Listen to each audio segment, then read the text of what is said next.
Bonjour Clémentine Autain. Bonjour. Vous êtes députée La France Insoumise élue en Seine-Saint-Denis et vous serez candidate, on va en parler, personne n'y pense, mais ça va arriver vite. Vous êtes candidate aux élections régionales en Île-de-France, elles auront lieu normalement dans 3 mois, donc on en dira tout de même un mot. Parlons de la campagne de vaccination.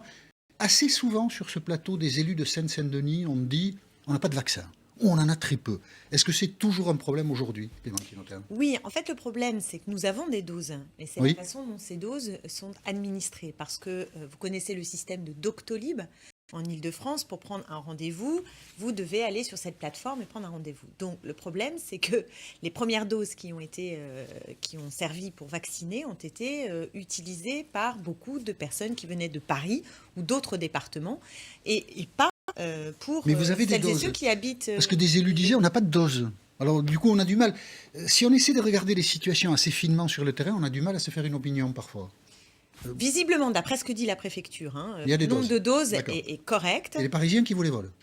C'est pas les Parisiens qui les volent, c'est que c'est pas enfermé dans Oui, je comprends. le périmètre départemental, mais à partir du moment où pour y avoir accès, il faut maîtriser l'outil informatique, nécessairement, ce sont certains publics qui accèdent plus facile que d'autres à ces rendez-vous qui sont difficiles à avoir. Donc le problème majeur, c'est que la façon dont le gouvernement a pensé le dispositif n'est pas appropriée si on veut toucher prioritairement le monde populaire, et c'est ce qui nous arrive en Seine-Saint-Denis, le fameux premier de corvée. Donc on passe à côté de la cible prioritaire, ça c'est le premier problème. Et le deuxième, en effet, c'est que il y a plus globalement un déficit de disponibilité de vaccins. Moi, j'ai visité il n'y a pas très longtemps le vaccinodrome prévu par la mairie de Montreuil, dans son ancienne mairie, un grand local qui est disponible, et on leur a dit, ça arrive tel jour, puis finalement non, ce sera dans une semaine, puis finalement dans 10 jours, c'est-à-dire que les équipes étaient prêtes, mais il n'y avait pas les doses. Pas le produit. Il n'y avait pas le produit. Mais là, c'est peut-être la faute de l'industriel. Ce sont des campagnes, non, La faute de l'industriel, de toute qui façon. produisent. Non, je veux dire, c'est une telle difficulté de coordonner l'action de tous les acteurs dans ces dossiers. Je pense que le problème, c'est qu'il n'y a pas de maîtrise publique de cette D'accord. production. Il n'y a pas de maîtrise Ah, de maîtrise publique de la production, non. Eh bien oui, mais Ah oui, non, ça, on n'a pas nationalisé les laboratoires Oui, monsieur pharmaceutiques. Apathy, mais Pas encore. Ça va venir peut-être. Peut-être que Voilà. si on avait une recherche publique qui avait mieux fonctionné, avec des vrais investissements depuis des décennies, si on avait un espace public aussi qui avait investi dans les lits, dans les hôpitaux, on ne serait pas dans la situation dans laquelle on est. Et maintenant, voilà le problème du vaccin. Sanofi supprime encore 1700 postes, Sanofi, au moment où nous savons que nous avons besoin d'avoir des entreprises solides et qui sont capables non seulement de trouver un vaccin en France, mais aussi de le diffuser. Donc il faut réquisitionner les entreprises et produire massivement ce vaccin. Ça vous fait rire, mais... Réquisitionner les entreprises, oui, mais enfin voilà. Et pourquoi C'est Et pourquoi C'est pas drôle? Peut-être que la puissance publique a beaucoup de choses à faire, réquisitionner les entreprises, je ne sais pas si c'est immédiat, mais peut-être, vous avez peut-être raison. Hein. On n'est pas dans une situation d'urgence? Vous ne pensez pas que la santé est plus importante que les profits des entreprises? Donc réquisition des entreprises, je n'ai pas envie de m'engager dans ce débat maintenant, parce que je voulais vous en soumettre un autre. Nous comprenons depuis plusieurs jours que le personnel soignant, dans des proportions importantes, refuse de se faire vacciner. Est-ce qu'il faut décréter une vaccination obligatoire pour les infirmiers, les médecins qui éventuellement refusent un vaccin? L'hôpital est un lieu important de contamination. Oui, moi j'ai plutôt le sentiment qu'il y a aussi beaucoup de personnels soignants qui veulent être vaccinés et qui ne le sont pas. Parce qu'ils Ah n'ont non, pas... mais il y en a beaucoup qui refusent. Oui, bien sûr, il y en a qui Ah bah oui, mais Non, il y en a on beaucoup peut qui se demander refusent. quel est le problème majeur. J'ai Beaucoup entendu qui refusent. Jean Castex a expliqué hier soir en effet que le problème c'était ces soignants qui ne voulaient pas Il y en a beaucoup être qui vaccinés. refusent, mais ils le disent. Mais moi je connais des soignants qui ne sont pas vaccinés, non pas parce qu'ils ne veulent pas, mais parce qu'ils n'ont pas été Je vous parle de ceux qui ne le veulent vaccinés. pas. Est-ce qu'il faut rendre la vaccination obligatoire? Non, je ne pour les crois pas soignants? qu'on puisse rendre la vaccination obligatoire. En revanche, il faut qu'on arrive à vacciner un nombre suffisamment grand pour nous protéger. Voilà. Or, là, ce n'est pas la responsabilité d'abord de celles et ceux qui potentiellement refusent d'être vaccinés, c'est de la faute du gouvernement français qui vaccine beaucoup moins que parmi ses voisins européens. Il faut quand même voir dans quelle situation nous nous trouvons. J'ai entendu Jean Castex hier nous présenter des courbes improbables. Maintenant, c'est le mensonge qui domine. À l'échelle de l'État. C'est le mensonge? Écoutez, oui, Hein? oui, quand vous voyez par exemple le traficotage qui est fait des chiffres où on prend une nouvelle norme qui est les plus de 80 ans, quelque chose qui a débarqué hier, on ne sait pas très bien pourquoi, puisque c'est au-dessus de 75 ans qu'il y avait cette vaccination obligatoire. Donc hier, on nous prend un nouveau chiffre, c'est 80 ans. On compare avec l'Allemagne des choses qui ne sont pas comparables pour expliquer que non, c'est pas mal. Ou alors, ces chiffres qui varient, où on nous a expliqué d'abord qu'on aurait 47 millions de vaccinés à l'été. Et puis hier soir, finalement, c'était plus que 30 millions. 30 Donc, millions, oui. excusez-moi, mais c'est pas sérieux. C'est pas sérieux. Vraiment, des c'est pas mensonges. sérieux. C'est pas sérieux. Des Bah, mensonges? vous trouvez que c'est... Je sais pas. Bon, en tout cas, c'est... Le mot mensonge m'a alerté, donc c'est pour ça Moi, que... je trouve que c'est de l'ordre du D'accord, mensonge, au d'accord. sens où ce n'est pas transparent, il n'y a pas de pilote dans l'avion, c'est ce qui est le plus choquant probablement, c'est le sentiment qu'il n'y a pas de pilote dans l'avion. Vous écoutez régulièrement ces conférences de presse de Jean Castex qui parfois vous C'est lui annoncent le pilote, rien hein. du tout. Ben justement, on l'écoute et on a l'impression qu'il n'y a pas de pilote dans l'avion. C'est que parfois on est là tous devant les Français, on attend et en fait on fait une conférence de presse pour nous dire qu'on réfléchit pour savoir si la semaine prochaine peut-être on va nous confiner. Donc c'est insupportable pour les Français, mais je crois que ça révèle aussi un déficit de responsabilité de ce gouvernement dans la crise. Pas de reconfinement, par exemple en Île-de-France, puisque vous en êtes élu, c'est une bonne décision d'après vous? Moi, je ne suis pas favorable, vous savez, au reconfinement. Alors, pour le coup, vu aussi de la Seine-Saint-Denis, Donc là, le ce sont des gouvernement- ravages qui sont terribles. D'accord. Absolument. Sur le plan psychologique, à terme aussi en termes de santé publique. Et évidemment sur le plan économique et social. Donc je ne suis pas sûre que ce soit la bonne voie si on veut être efficace sur tous les plans qu'il faut prendre en considération. Et permettez-moi de vous dire aussi que le fait qu'on ait fait le couvre-feu à 18h laisse un peu un goût amer, parce qu'on se demande si entre 17 et 18h, vu le nombre de gens qu'il y a entassés dans les transports publics, dans les supermarchés, si au final on a vraiment gagné quelque chose, c'est pas sûr. Et le week-end, l'idée qu'on puisse nous supprimer le week-end, ça nous rend comme si on était juste des vous savez, métro, Donc, ça boulot, n'est- dodo. Donc ça n'est pas fait, donc c'est plutôt une bonne décision. Moi, je préfère que ça ne soit pas fait. D'accord. Mais pour être rassuré, je voudrais que le gouvernement se mette en situation de vacciner. C'est D'un pas ce mot, qu'il je fait pour voulais, l'instant. je voulais y revenir parce que vous êtes un peu échappé de la question. Que le personnel soignant ne se vaccine pas, qu'il y ait des réticences, ça ne vous choque pas? Écoutez, c'est la liberté individuelle. Et ça ne vous choque? Oui, mais Bah, c'est ça à ne me l'hôp- choque pas. c'est Je à ne sais pas l'hôpital, quelles hein. sont les proportions. C'est à l'hôpital. Excusez-moi, je ne sais pas, là, vous me dites ça. Alors, Moi, dans je ne sais pas certains quelles sont hôpitaux, dans les certains proportions. hôpitaux, ça peut aller jusqu'à 2 tiers du personnel soignant. Écoutez, Dans faudrait- certains hôpitaux, il y a des chiffres qui sont publiés dans la presse, hein. Oui, mais C'est écoutez, important. Et donc, du coup, c'est posé la question de l'obligation de vaccination J'entends. pour le j'entends, personnel des hôpitaux. J'entends cette difficulté, bien sûr. J'entends cette difficulté, mais je crois qu'il y a... Enfin, on peut regarder ce point-là et on peut aussi regarder toutes celles et ceux qui veulent être vaccinés et qui ne le peuvent pas parce qu'il n'y a pas de vaccin. Oui, d'accord. Je préfère qu'on on regarde Vous ce qu'on préférez peut parler faire. de ça plutôt Voilà, qu'on que de essaie ça. de vacciner tous ceux qui le veulent. Déjà, qu'on commence par là, rendre obligatoire la vaccination. C'est un débat qu'on pourrait avoir d'ailleurs à l'Assemblée nationale, mais vous avez vu qu'à l'Assemblée nationale, on débat de beaucoup de choses, mais pas tellement de ce qui est le cœur de la crise que nous traversons, ce qui est assez grave. Et typiquement, ça, comme les enjeux de confinement, pour moi, ce sont des débats sérieux, compliqués, y compris difficiles, compliqués. Et il me semble que la représentation nationale s'honorerait à avoir ces débats-là qui permettraient aussi d'impliquer les citoyennes et les citoyens. Parce que si on en arrive, je ne sais pas pour les personnels soignants, c'est sans doute un peu particulier, mais dans la société, Oui, au mais- fait que tant de personnes aujourd'hui soient inquiets par rapport au vaccin. C'est pas une bonne nouvelle.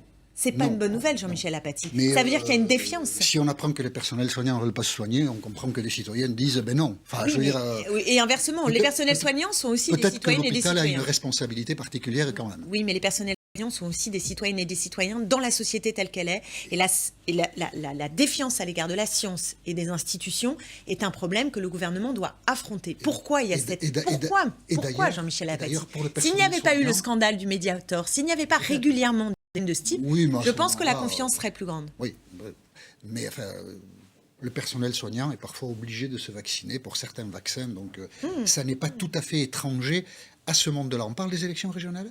Vous Avec êtes plaisir. candidate pour le compte de la France insoumise aux élections régionales d'Île-de-France, en Île-de-France. Donc elles auront lieu normalement à la fin du mois de juin. Il y a aussi un candidat écologiste, aussi un candidat socialiste. La gauche est toujours divisée, ce qui n'est pas de bon augure pour l'élection qui suivra, c'est-à-dire l'élection présidentielle. Vous pouvez pas d'alliance possible. Hein, entre vous. Écoutez, moi j'ai pris acte. Europe Écologie Les Verts, partout en France, avait annoncé qu'il ferait des candidatures autonomes avec le pôle écologiste point à la ligne. Donc j'en ai pris acte. Et Audrey Pulvar, quand elle s'est lancée, a dit « Je veux le rassemblement de la gauche » et s'est adressée à les forces, sauf la France insoumise, ce qui est quand même une conception du rassemblement un Donc, peu particulier. Toujours des Eh bien, moi, divisions. j'ai pris mes responsabilités Oui, bien sûr. et j'emmène une liste avec les insoumis, les communistes et d'autres mouvements politiques et personnalités du mouvement social. Et ensemble, nous avons pris une décision, c'est de dire que si je suis en tête le soir du premier tour, personnellement, je mettrai toutes mes forces pour que nous ayons le rassemblement au second tour, ce qui permet d'ouvrir justement Si l'espoir vous de êtes pas en gagner tête. face à Valérie Pécresse. Si vous n'êtes pas en tête. Eh bien, je vous pose la question, je vous en prie, Vous invitez me donc posez la Julien. question. Moi, j'ai pas pas la vous. réponse. Pas à vous, mais Ah, je vous d'accord. suggère de poser la question à Audrey Pulvar et Julien Bayou, Non, je vous la pose à que vous. j'interpelle à travers vous. Vous pour dites si je savoir suis ce en qu'il tête, faut. mais si vous n'êtes pas en tête. Eh ben, c'est celui ou celle qui est en tête à ce moment-là de mettre toute son énergie à créer les conditions du rassemblement. Et pour l'instant, je le dis, je le répète, et j'aimerais qu'on me réponde sur ce sujet. Vous avez vu que Christiane Taubira va soutenir Audrey Pulvar? Oui, c'est logique, non? Je sais Ça va pas, être scoop ça vous intersidéral. embête pas un peu? Parce que, je sais pas, c'est une figure importante à gauche, Christiane Et Taubira. c'est une ministre du quinquennat Hollande. Qu'elle soutienne la candidate du Parti socialiste en Ile-de-France ne me paraît pas... me paraît assez naturel, si j'ose dire. Puisque vous êtes élu en Ile-de-France, on a parlé dans l'actualité récemment du phénomène des bandes. Oui. Beaucoup de bandes en Ile-de-France, 2 adolescents sont Rixes. morts dans l'Essonne il y a une dizaine de jours. Je vous propose d'écouter Guillaume Roux, c'est un policier syndiqué, SGP Police. Il a une réponse à cette violence qui monte dans la société. On va l'écouter. Que la réponse pénale est un souci de toute façon parce qu'il y a ce sentiment, et on le voit aujourd'hui, et trop souvent dans de nombreux faits, il y a ce sentiment d'impunité. Quand vous interpellez 15-20 fois le même individu, la crédibilité, elle en prend un coup, et effectivement, c'est l'autorité policière qui est derrière tout ça, en pâtit. C'est un débat que l'on n'évoque pas souvent. Quand on est dommage. policier, 15-20 fois quelqu'un l'a interpellé et il est toujours libre de ses mouvements. Qu'est-ce qu'il faut faire?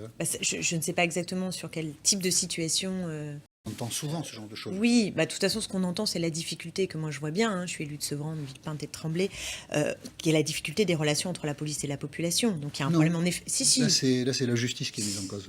Dans le propos de Guillaume Roux, c'est trop de laxisme de la part des juges. On arrête 15-20 fois, dit-il, quelqu'un, et ce quelqu'un, il ressort. Je pense pas qu'il parle seulement de ce malaise-là. Je ne crois pas. Ah, là, je crois que c'est exactement ce qu'il dit. Oui. L'impunité judiciaire, c'est ça qu'il évoque. D'accord, donc c'est un C'est un problème problème d'application de la loi. Écoutez, moi, c'est pas le problème que je pointe prioritairement, mais je veux bien entendre ce témoignage et regarder après dans le détail. Moi, ce que j'observe, et c'est pour ça que on est là-dessus, et pour moi, c'est pas sans lien avec ce qu'il dit, c'est la relation entre la police et la population, qui est maintenant dans un état de tension extrême, avec une défiance là aussi à l'égard de l'institution policière et judiciaire, et qu'au fond, on n'a pas la police qu'il nous faut en nombre suffisant, qualitativement et aussi en nombre, je me permets de le dire, parce que moi, ça fait des années que je me bats pour un commissariat de police de plein exercice à Sevran, et qu'à Sevran, en fait, nous avons moins de police que, par exemple, dans les Hauts-de-Seine, à Neuilly ou ailleurs. C'est quand même assez Sevran, c'est étrange. vrai, Voilà, c'est quand même assez étrange. Mais une fois que j'ai dit que nous avons un problème de nombre, je crois que nous avons surtout un problème qualitatif. Parce que a été supprimée la police de proximité. Or, cette police de proximité, c'est celle qui peut le mieux permettre d'apaiser les choses. Et après, vous avez tout le contexte de prévention. Vous savez que les moyens de la PJJ, la police judiciaire de la jeunesse, ont fondu comme neige au soleil. Les éducateurs de rue, j'ai l'impression qu'on n'en voit plus. Et donc, si Et la vous justice, si c'est un vous problème aussi ou pas? Parce que vous évoquez l'ensemble de la chaîne, et la justice, c'est un problème ou pas? Écoutez, je ne crois pas.